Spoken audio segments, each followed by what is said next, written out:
देखिए question 1 number का है लेकिन आना चाहिए।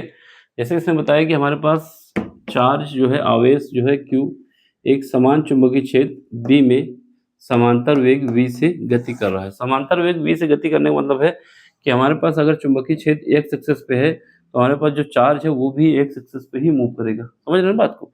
अगर ये हमारा ऐसे है तो एक दूसरे के समांतर होने का मतलब एक दूसरे के पैरेलल हैं, आगे पीछे हो सकते हैं। एक अगर यहाँ पे मूव कर रहा है तो दूसरा यहाँ से मूव करेगा, लेकिन ये समान है तो पूरे में ही होगा, है ना?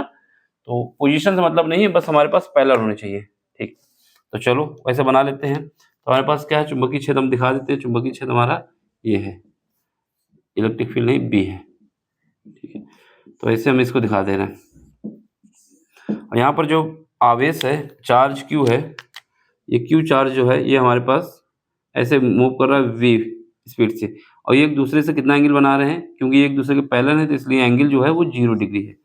अब एंगल 0 डिग्री है तो हमारे पास जो क्या होता है, आवेश पर लगने वाले बल, बल क्या होता है, बल इज इक्वल टू हमारे पास होता है Q V B sine theta. Q V B sine theta होता है, और साइन थीटा, थीटा जो है क्योंकि एक दूसरे के समांतर है इस वजह से थीटा कितना है, 0 है।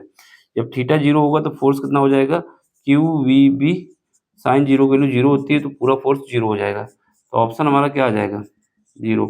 सिंपल सा क्वेश्चन था लेकिन पूछा गया है तो बताना जरूरी है ना। तो याद रखना ऐसा क्यों हुआ है, क्योंकि हमारे पास जो हमारे पास चार्ज पार्टिकल है उसकी जो वेलोसिटी है और जो हमारे पास मैग्नेटिक फील्ड है, ये एक दूसरे का क्रॉस प्रोडक्ट होते हैं। क्रॉस प्रोडक्ट में जब हमारा रिजल्ट निकलता है force is equal to Q V B sine theta निकलता है।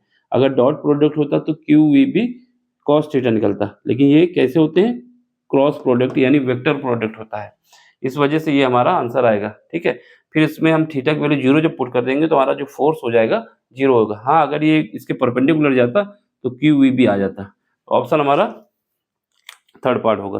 क्यों हो रहा है ये समझ गए ना, इस वजह से हो रहा है कि हमारे पास जो मैग्नेटिक फील्ड है वो भी एक्स एक्सिस पे है, और जो हमारे पास चार्ज पार्टिकल मूव कर रहा है वो भी एक्स एक्सिस पे मूव कर रहा है। इन दोनों ये एक दूसरे के क्या है, समांतर हैं। जब एक दूसरे के समांतर है तो उनके बीच का एंगल कितना है, 0 डिग्री है। जब 0 डिग्री एंगल है तो फोर्स का फार्मूला होता है, इसका लगाएंगे, यहाँ पे 0 पुट करेंगे तो हमारे पास आंसर आ जाएगा।